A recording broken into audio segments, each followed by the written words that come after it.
Olá, galera do Podpah. Estamos aqui mais uma vez na nossa temporada sobre empreendedorismo. Dessa vez trazendo o poder do empreendedorismo feminino na estética. Você sabia, Jefferson, que tem gente que não maratonou ainda os outros episódios? Sério que ainda teve gente que não maratonou? Com certeza! Mas as pessoas têm que correr, porque toda quinta-feira tem vídeo novo. E com essa vida corrida que a gente tem, não dá pra você ficar acumulando. A gente vai falar sobre o que hoje mesmo? Empreendedorismo. E Empreendedorismo na estética. eu quero destacar a sua beleza hoje, minha senhora. Obrigada. Você tá muito bonita. Obrigada. Mais bonita, muito bonita, não, mais bonita, né? Porque segundo ela, eu não sei fazer elogio. Eu falo que tá muito bonita. Não, ela tá mais bonita do que de costume, gente. Muito mais bonita. Sem deboche. Coisa pouca. Dose mínima. Mínima. A nossa direção é pior. É.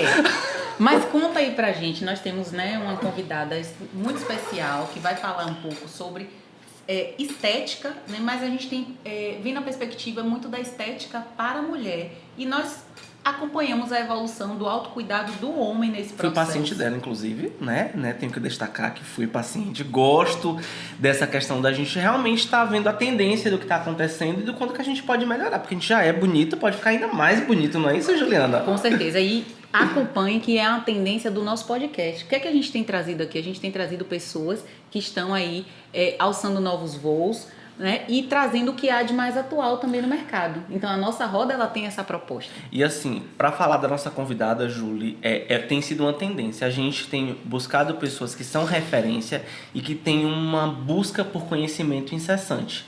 E para chamar para essa conversa, para esse bate-papo, eu queria chamar você, Andréia, para conversar com a gente e contar um pouco da sua história dentro da estética e a sua história profissional. Júlia, ela é o quê? Júlia fez o dever de casa, Juliana, viu? Pronto, então, pesquisando Andréia, né? Porque a Andréia tratou dessa pele maravilhosa de Jefferson. Foi da barriga. Foi da barriga. Então, graças a Deus, né, Andréia? Porque a pele tá com uns probleminhas, então a barriguinha. Mas assim, como a Andréia tratou de Jefferson já conhece a Andréia há mais tempo, eu tinha que fazer o dever de casa. E a Andréia é biomédica. E a biomedicina traz aí diversos campos de atuação. Sim. A Andréia vai falar mais um pouquinho sobre isso pra gente. Mas o poder que outras categorias têm em estar trabalhando com estética, né, mais pautada no conhecimento científico. Que é isso que a gente destaca sempre em todas as nossas rodas de conversa aqui. O poder do conhecimento, né? O quanto que é valoroso e o quanto que ninguém lhe rouba. Que é aquilo que Perfeito. Você tem de mais poderoso. Em outras entrevistas aqui, outros entrevistados também, todos eles sempre destacaram que um dos grandes desafios é a inovação e o conhecimento, que ele não pode parar de ser buscado. Então, Andréia, seja bem-vinda à nossa roda. É um prazer ter você aqui e sinta-se à vontade para falar um pouquinho da sua trajetória. Quem é a Andréia? Né? E fale aí um pouco dessa sua trajetória de tanta dedicação, de tanto estudo para estar hoje, né, como você está, sendo uma referência aqui na estética da nossa região. Bom dia, gente. Prazer estar aqui com vocês. Né? Fiquei muito honrada quando o Jefferson me fez o convite para o Podpah. Tenho assistido, tá ótimo. E então, eu sou biomédica, né? Formei em 2013, então eu já tenho aí em torno de 11 anos atuando. E aí, na minha carreira, o que foi que aconteceu? Eu graduei e durante a graduação eu já pensava em seguir estudando, né?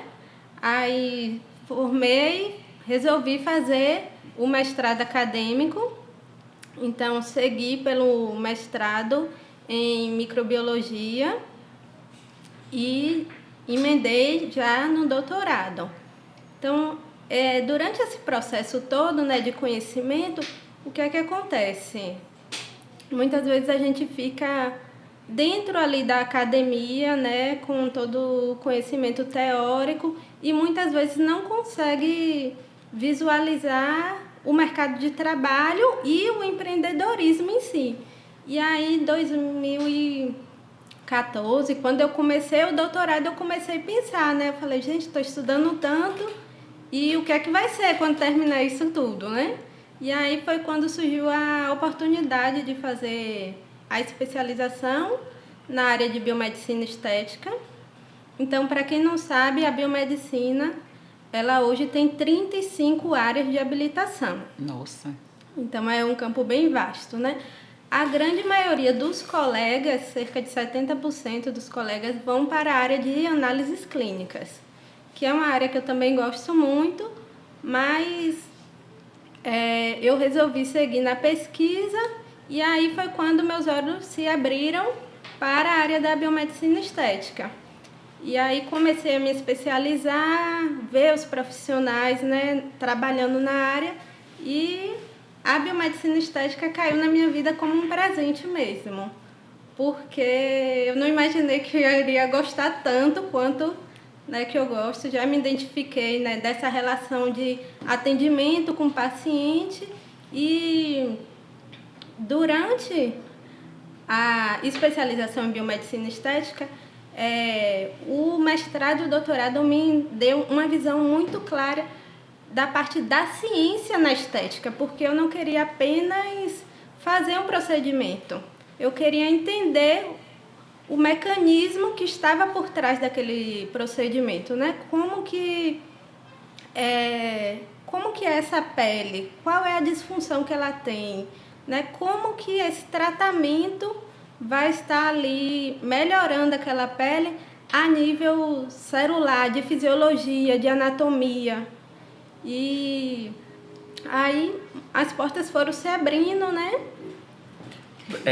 Você fala assim que quando você partiu para o doutorado que te acendeu esse alerta, assim, essa possibilidade do empreendedorismo. Você passou por alguma situação de busca de trabalho, CLT, ou na área de análises clínicas, como você falou que a maioria dos biomédicos, 70%, acabam enveredando por essa área. Teve alguma situação que fez com que acendesse esse alerta para você? Ou não, você estava seguindo na academia quando você ingressou no mestrado, quando você pensou no doutorado? O que é que você pensava pós essas especializações, né, a nível de academia? Sim. Você queria a docência e aí chegou no meio do caminho, surgiu essa outra possibilidade. O que é que Andréa vislumbrava antes de pensar o empreendedorismo? Então, antes do empreendedorismo, eu vislumbrava a carreira pública, né? Para mim, emprego bom era ser servidor público. E aí, durante o doutorado, surgiu, né, toda aquela conversa que os concursos estavam diminuindo. E aí eu também comecei a observar e ver que muitos colegas doutores estavam saindo desempregados, né? Então, foi aí que eu comecei a pensar, gente, eu vou estudar 4 anos de graduação, 2 de mestrado, 4 anos de doutorado, que vão aí 10 anos de estudo, com a possibilidade de ficar desempregada. E aí eu falei, vou fazer a especialização em biomedicina estética, que é um campo bom para trabalho, né? Essa é uma característica muito comum, né? A gente vem discutindo com outros empreendedores a questão que os nossos pais trazem de maneira muito forte o concurso público, né? Como uma segurança para a gente, né? E você sair um pouco da caixinha, muito, mas entendendo que essa qualificação ela é importante, não é? De você se qualificar e você se perguntar o que você tinha de características naquele momento empreendedoras, que você percebia de característica empreendedora, porque precisa, né, tem algumas características que são muito comuns de quem vai empreender, essa questão da visão, de inovação, e você aparenta ser muito tímida. E arriscar, né? Que na realidade, quando a gente começa a trabalhar com pesquisa, você acaba... quando você começa nessa linha de docência, você acaba sendo um pouco mais sistemático, né? E não que o empreendedorismo não seja sistemático, mas você percebe a necessidade de arriscar e de ter coragem, uma coragem maior do que o habitual, né? Do que as pessoas comuns. E aí essa pergunta, Júlia, é muito interessante. Do que você percebia que você tinha de coragem, de entusiasmo, de comunicação, e o que você não tinha que você precisou melhorar, né? Isso. Sim. Então, na verdade, o empreendedorismo na minha vida foi sendo formado ao longo que eu fui dando os passos do empreendedorismo, né? Porque eu vinha com a mente muito fechada, como o Jefferson falou, para aquela coisa, vou estudar para concurso, e estudei para concurso por muito tempo, né? Sentava e estudava mesmo e não consegui a aprovação até então. E aí eu fui tive amigos, né, que me deram esse incentivo, né, de ir. Minha mãe foi minha grande incentivadora, de falar, olha, faz a biomedicina estética. E aí, quando eu comecei a fazer, eu comecei a gostar e ver que faltava muito o lado da ciência na parte estética, que era uma coisa que eu já gostava e que eu já tinha como formação, né? E que hoje, Andréa, você fala isso, e recentemente nós tivemos um caso de uma pessoa que se dizia uma profissional, né, acabou fazendo um procedimento e o paciente indo a óbito. E quando se questionou, era blogueira. Então, você traz muito forte essa característica da ciência por trás do procedimento. Sim. Porque quando a gente fala de estética, nós estamos falando de sonhos. Sim. Eu acho, né, que o maior desafio, talvez, para o profissional que empreende com estética, é porque você está lidando com sonhos e com perspectivas do outro. E que não necessariamente vai ser a realidade. E que não necessariamente vai acontecer. E aí tem diversos fatores, né? E você traz, desde o início da sua fala, você traz essa questão do estudo, de quanto seu mestrado, de quanto seu doutorado, de quanto essa ciência por trás potencializou isso para que você pudesse fazer esses procedimentos com maior segurança. E dentre esse mercado que está posto hoje da estética, como você vê a preparação de muitos desses profissionais? O que eu sempre comento com os colegas, né, que a gente precisa fazer o que está posto na literatura. Eu não posso simplesmente fazer um procedimento da minha cabeça, né? Então, a estética é um ramo que atualiza demais, então eu tenho que fazer uns 4 cursos no período de 1 ano para me manter atualizada. Mas, diante de tudo isso, eu preciso ser crítica, né?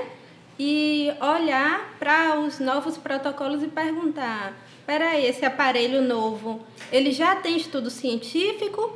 Porque eu que sou a profissional, os pacientes amam novidade, né? E é ótimo, né, quando a gente traz um aparelho, uma técnica nova, mas para isso eu preciso ter um respaldo científico, que é uma das coisas que eu busco, são os meus pilares, assim, né, como empreendedoriza, que é o conhecimento científico, né, a responsabilidade técnica sobre aquele serviço e equilíbrio, né, porque a gente vê muita desarmonização, né, tanto de face como de corpo. Então, o profissional, ele precisa direcionar o paciente quanto a isso.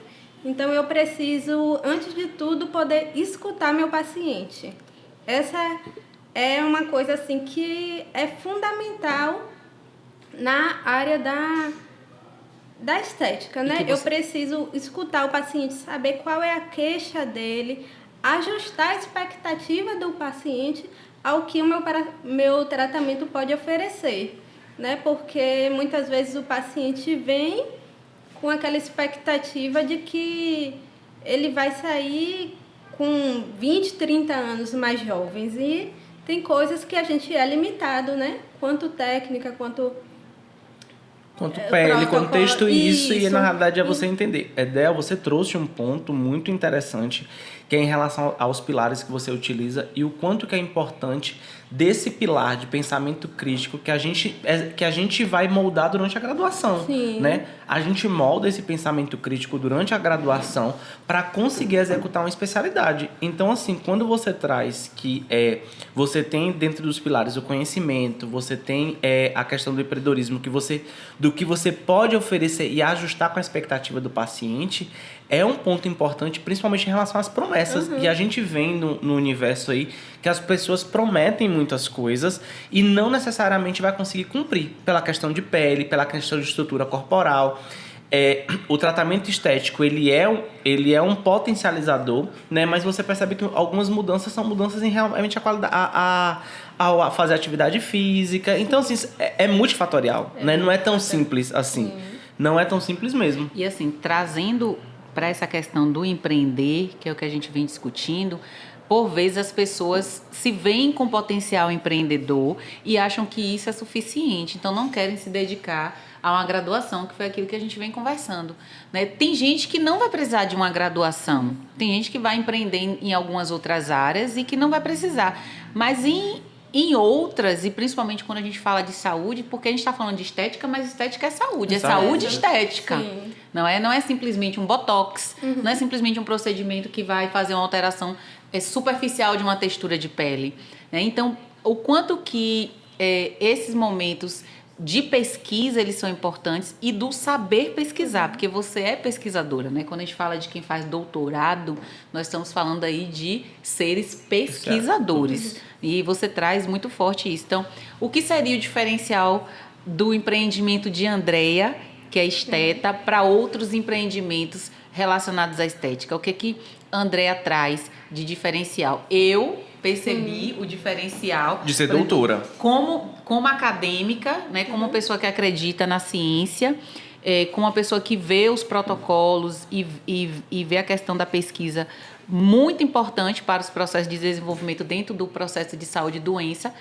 Eu compraria um protocolo de Andrea, que é uma pessoa que estuda, que se dedica, mas o que você traz, né, de diferencial, porque esse pensamento que eu tenho em específico nem sempre será o pensamento de todos, principalmente se tratando de estética. Sim. Porque é alinhar mesmo o que o cliente quer, e às vezes o que ele quer, o que ele está vendo projetado na rede social de outros, e que não vai acontecer com ele. Então, o que é que a Andrea traz de argumento, talvez, para convencer essa pessoa que aquele é o melhor tratamento, que aquela expectativa criada não é o que vai acontecer com o André ou com qualquer outro profissional?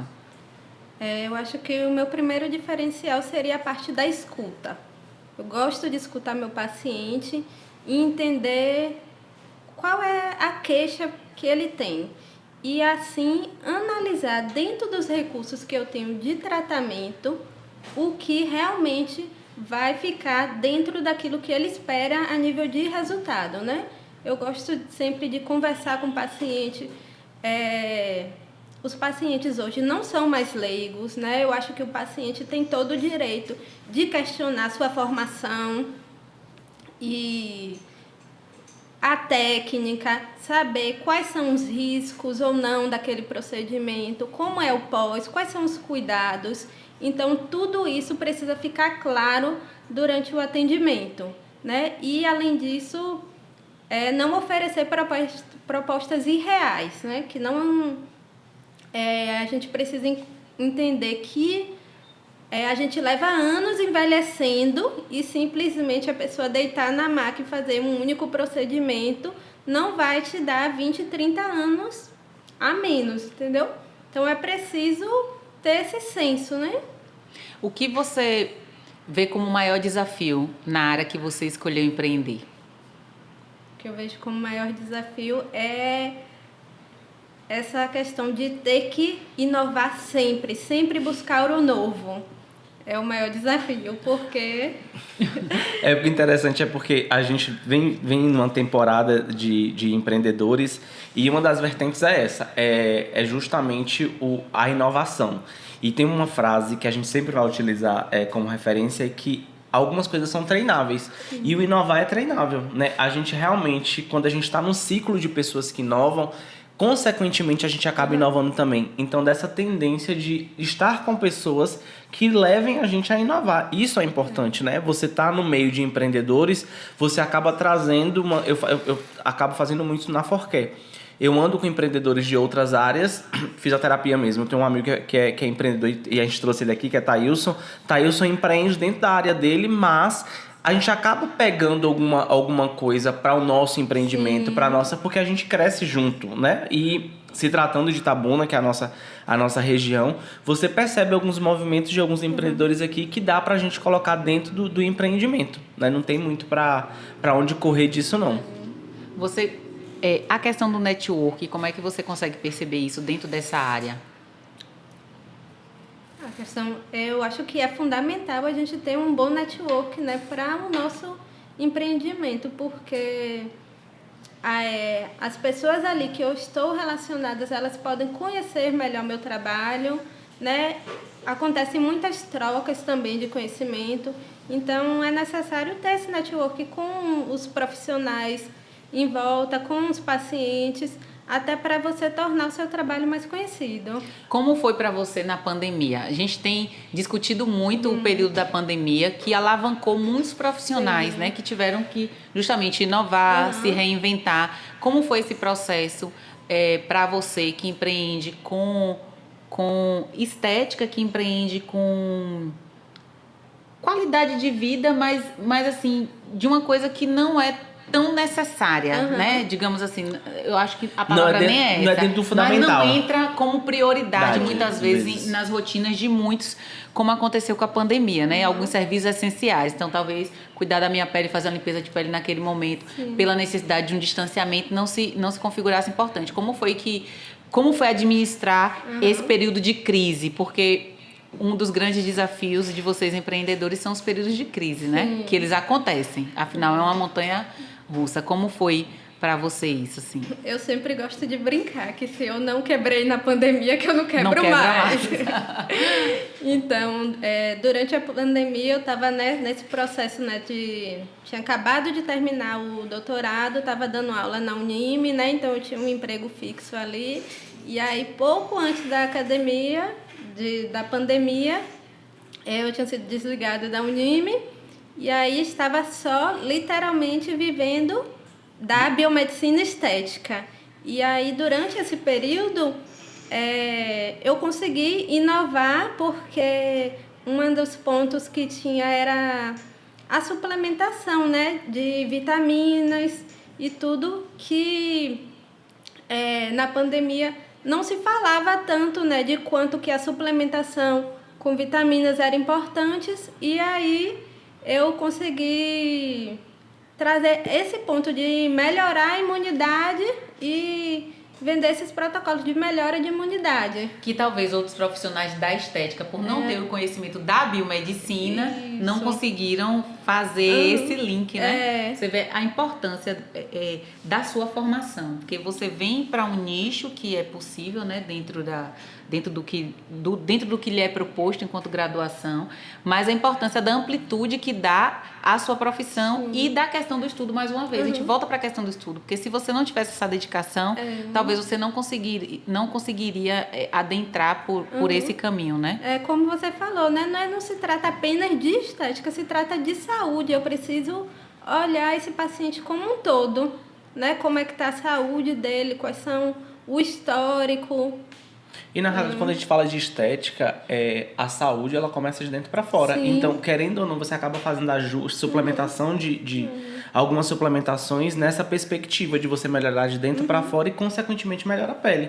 Porque não tem como, e aí falando de forma muito superficial, e você que é a doutora nisso, não tem como a gente falar de uma pele boa de uma pessoa que não beba água, por exemplo, né? Que a gente percebe que é uma pele ressecada por desidratação mesmo.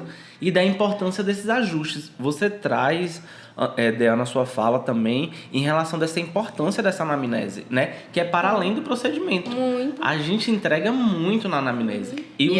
Ela traz uma característica que não é muito comum, porque uma das coisas que eu ia te perguntar é essa questão, assim, 70% dos biomédicos, eles vão para a área de análises clínicas e muitos profissionais, muitas outras graduações que não trabalham diretamente com o paciente... Tem dificuldade de se relacionar com o paciente, porque já vem, inclusive, na formação, preparado para trabalhar num ambiente mais interno, num ambiente mais controlado.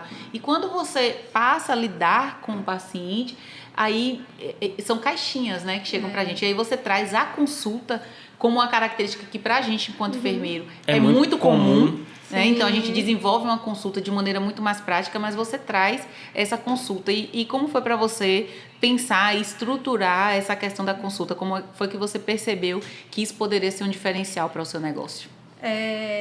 Primeiro foi um desafio, né? Porque dentro da graduação a gente tem muito pouco contato com o paciente. Então, eu precisei desenvolver essas características de me comunicar melhor para poder entender a queixa do paciente.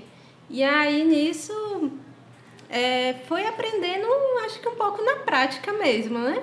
De escutar e também ouvindo muito dos meus professores docentes que já falavam muito disso, né? Que grande parte dos problemas que existem na área da estética você previne na anamnese. Então, é fundamental, né, ouvir o paciente, ouvir a queixa, ouvir o histórico dele de saúde, entender a técnica que você vai fazer para você chegar a um resultado eficaz. O que você diria para a Andrea, de alguns anos, que iniciou o mestrado, iniciou o doutorado pensando aí no concurso público? Com várias expectativas. Com várias expectativas de ser uma servidora pública e hoje se vê sendo uma profissional autônoma. Então, recentemente, há uns 4 meses atrás, eu passei num concurso público e aí fui chamada em um concurso que tinha feito há um tempo atrás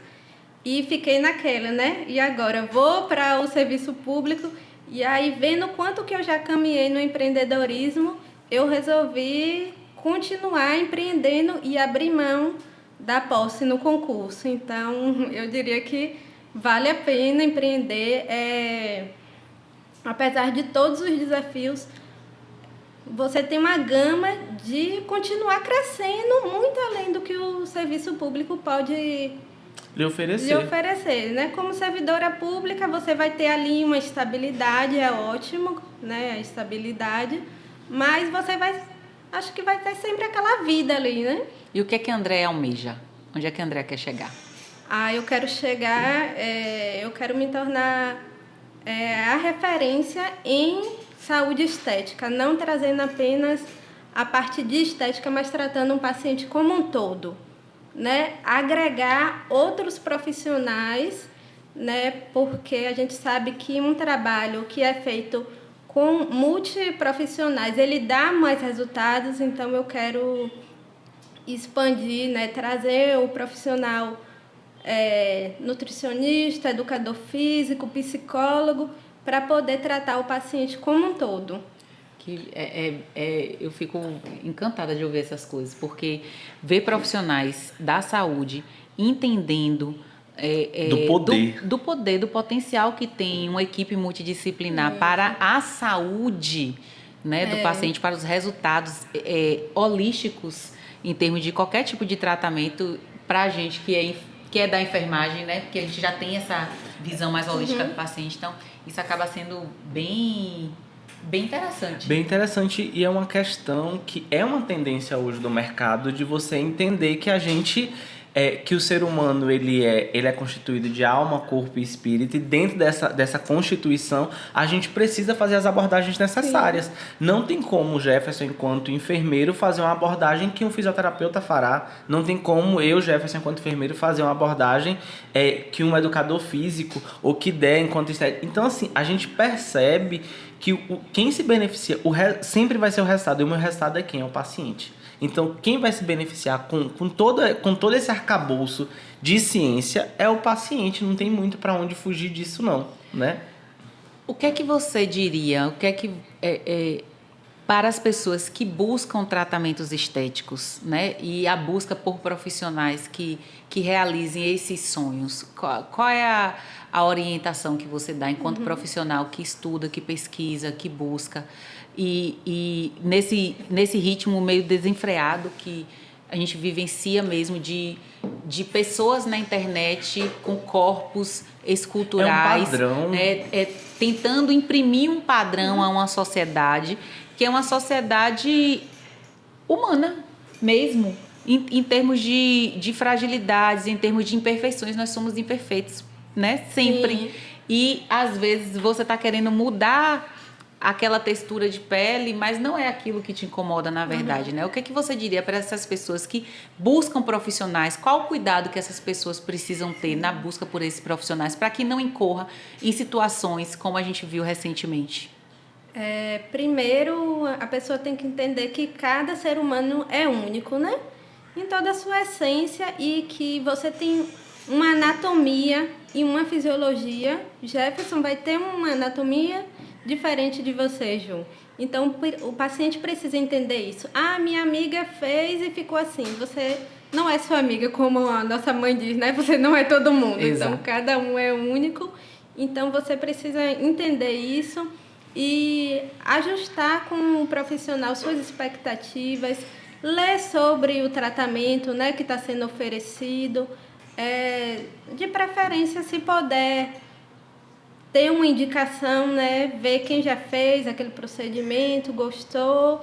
É sempre bom. E não acreditar em tudo que a rede social fala, porque existe muita propaganda irreal. Existe luz também, né? Existe uma coisa chamada luz e efeito, minha filha, que o Instagram dá, né? E que não necessariamente seja o real, né? E aí você percebe que é uma busca... hoje a gente vive muito na geração da aparência, né? A gente vive muito nessa questão hoje, e que eu acho que é um desafio para o profissional esteta, é você ajustar a expectativa do cliente com a realidade de fato, né? A gente não está falando aqui sobre quem está buscando uma qualidade de vida melhor, mas é realmente sobre um padrão, que às vezes esse padrão de beleza, gente, não é o real, né? Tem um psicólogo que eu gosto muito que fala assim, o que você imagina como belo e que é bonito, talvez você não chegue àquele padrão, porque aquele padrão não é o seu, né? A gente é de um país com várias etnias, e que talvez o que eu acho belo seja um padrão que seja um padrão europeu, e que eu não vou atingir nunca, e ponto,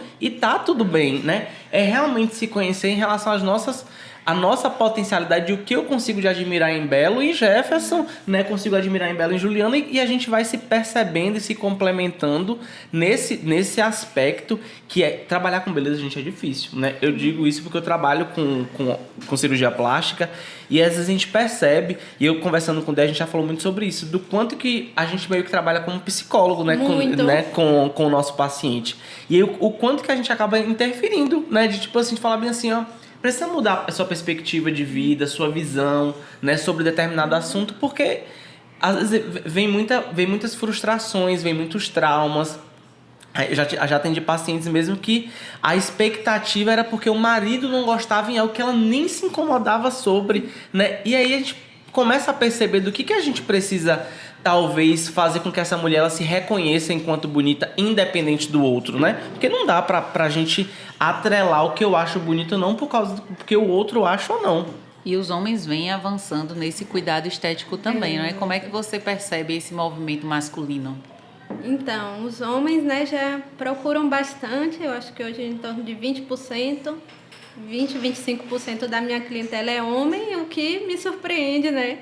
Me surpreendi no começo, mas é um público, né? O público masculino gosta um público difícil, de se porque dizem isso. É muito diferente o perfil desse público? É um público exigente, muito disciplinado, né? Então, se você fala para o homem, ele segue os cuidados à risca. Homem tem medo de morrer, minha filha. Eu me digo com um belo de medo de morrer. Então a gente segue, filha. Arrisca. E eu digo que também é um público mais exigente. Eu falo isso por causa da barbearia, por causa da questão da barbearia. Eu gosto muito de barbearia. Corte um cabelo de uma mulher errado, mas não faça a barba de um homem mal feita, minha filha, porque você terá problemas para o resto da vida. A gente realmente se preocupa com o que a gente está pagando e o serviço, né, que a gente está buscando ali. Odea, e o que você diria para os profissionais que querem empreender na estética? A estética é uma área muito visada. E é como eu falei, é uma área que mexe com sonhos, não é? E aí, o que é que você diria para esses profissionais que desejam empreender com a estética? Primeiro venham, né? Venham para a estética, porque é muito bom o dia a dia da estética, a rotina com os pacientes, é legal, né? Tudo isso. E estudem, né? Estudem, não vão...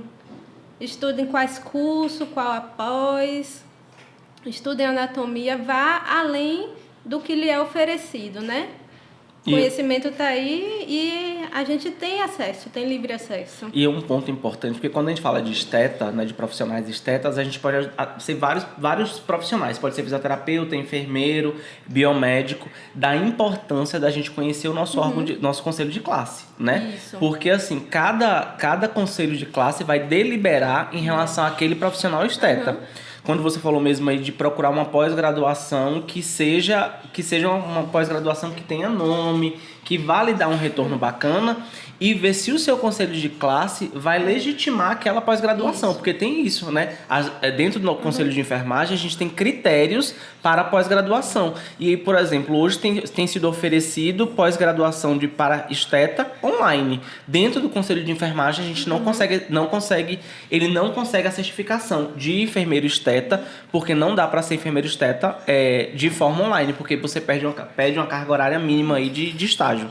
Então, por ser um mercado que gera muita concorrência, porque a gente está falando de qualidade de vida e de estética, né? De apresentação pessoal, que todo mundo almeja se apresentar sempre muito melhor, se sentindo bem. Então, é um mercado que vem ascendendo já há bastante tempo e que continua em ascensão. Então, essa questão mercadológica também é um fator que influencia muito nessa busca pelo conhecimento. Então, o diferencial é realmente você saber onde que você está se qualificando, né, quais os caminhos que você está percorrendo. E, para além dessa parte técnica, Dea, eu já estou íntima. É Dea. Quem senta aqui, se não tiver intimidade comigo, vai adquirir aqui nessa mesa. Entendeu? Em poucos minutos. Poucos minutos, pouca coisa. O que, além desse conhecimento técnico, científico, você disse que a questão da inovação, mas o que mais você buscou de outras competências para desenvolver-se, né, nessa área de empreender? Sim. Porque a gente sempre fala do conhecimento técnico, científico, mas existem outras habilidades, e o empreendedorismo exige outras habilidades de quem empreende, né? Então, como foi essa busca para você? Então, tive muitos desafios em relação à parte administrativa e contábil, né? Do que vem por trás, que muitas vezes a gente, quanto graduando, a gente não tem noção desse universo. Então, precisei fazer vários cursos, né, no Sebrae. Tive também amigos que me orientaram nessa parte toda, de toda a burocracia que o nosso país traz, né? E é importante trazer isso, porque, mais uma vez, a gente vai ficar repetindo aqui, acho que todos os episódios que a gente falar de empreendedorismo, a gente vai falar da vitrine, do que se mostra, mas de toda a base por trás do empreendedor, seja ele em qualquer área. Porque não é só eu fazer o tratamento, porque, para mim, o ideal eu queria ficar o tempo todo atendendo o meu paciente, né? Mas não, eu preciso comprar material, ver fornecedor, precificar aquele tratamento, gerar valor ao tratamento oferecido, e tudo isso a gente não aprende na graduação, né? Infelizmente, por mais que você tenha uma equipe, porque o início é todo mundo empreendedor, isso, né? Então, por mais que depois você consiga ter uma equipe, é importante que você saiba um pouco de cada coisa. E uma fala importante de Del, que eu não lembro se Thailson trouxe, mas da importância de trazer o Sebrae para perto. A gente tem um serviço num país que pode ajudar muito o microempreendedor, e o Sebrae é um deles, de realmente aproximar, principalmente os profissionais de saúde, né, que não veem isso durante a graduação, do quanto a gente pode se aproximar dessa área contábil mesmo, que a gente não imagina o quanto de imposto que a gente paga, a gente não imagina dessa preocupação que a gente tem da compra, de precificar, né? A gente começa cobrando valor, talvez ideia não seja... Como você também, a sua profissão também é muito CLT, talvez você tenha a mesma dificuldade que a gente tem, enfermeiro, de cobrar, né? Existe uma dificuldade do cobrar, né? Eu vou cobrar quanto em tal serviço? E é uma dificuldade para a enfermagem. Então, quando você começa a participar de eventos do Sebrae, você percebe a necessidade de precificar, porque senão a gente tá tendo prejuízo. E aí, o empreender não tem prejuízo, né? É a gente inovar para realmente ser algo lucrativo. A gente vive num país e vive num universo que a gente é capitalista, e a gente precisa realmente lucrar em cima daquilo. Exato. E aí, como a gente sempre traz na realidade, eu acabei convidando você porque é muito do que a gente se conhece, muito da perspectiva que a gente tem, da nossa visão enquanto apresentadores. E é uma vertente que Júlio trouxe muito, mas é uma coisa que eu já vinha trazendo, que é do quanto que é necessário ter conhecimento, do quanto que é necessário passar pelo processo da especialidade, do mestrado, do doutorado, que contribui para a DEA, hoje esteta, que é hoje, e contribuíram muito e continuam contribuindo, mas a gente sempre traz a visão de uma outra pessoa, né, que conhece você mais do que a gente conhece. A Dea dos bastidores. A Dea dos bastidores, né? Julie vai ler, que tá no WhatsApp, tá no seu WhatsApp. Tá no seu WhatsApp. Julie vai trazer a visão de uma pessoa, né, que fala sobre você e que tem uma visão que só os bastidores têm, né? Que legal. Tá no meu WhatsApp. Vocês perceberam daí, né? Que esse bandido mandou no meu WhatsApp agora, porque a leitura era dele, viu, Dea? Mas ele fica assim, emocionado. Ele é um menino emocionado.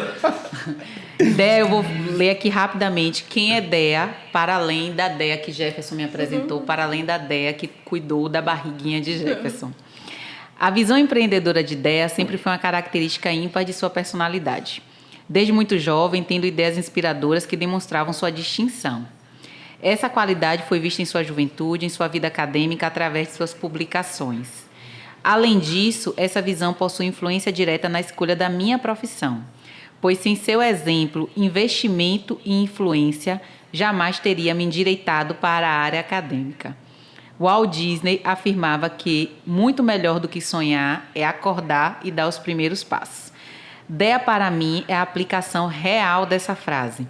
Uma pessoa que não se acomoda com as adversidades, mas que constrói e molda a sua própria realidade, de modo a conquistar os seus objetivos. Uma pessoa que está diariamente dando primeiros passos rumos a novos sonhos. Sua visão empreendedora e resiliência para permanecer firme, independente das adversidades, sempre foram e sempre serão um exemplo para mim de que é sim possível ir além e construir mais. Te amo. Não sou eu que amo não, viu, Dea? Ainda que tivesse outras 1000 irmãs, você continuaria sendo a minha preferida. Isso é um pouco do que o seu irmão traz. Ah, que legal.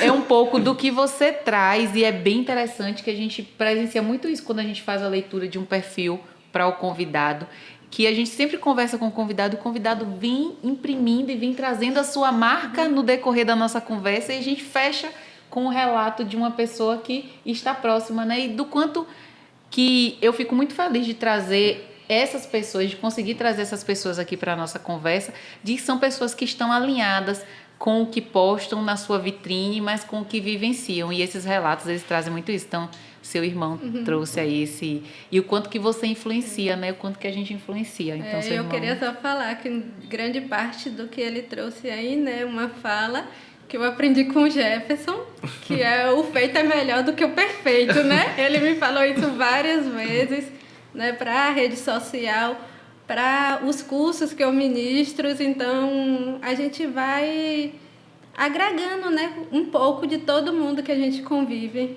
Sem dúvidas. Daí eu queria te agradecer muito a sua vinda aqui. Tenho certeza que um pouco da sua história contribuiu muito, principalmente em uma área que é muito temida, é muito requisitada, é muito vista.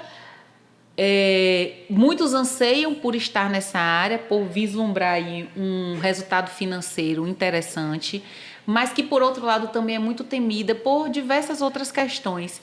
E trazer você aqui convidando essas pessoas, porque quando eu falei, fala para as pessoas que querem empreender na estética, e você disse, venham.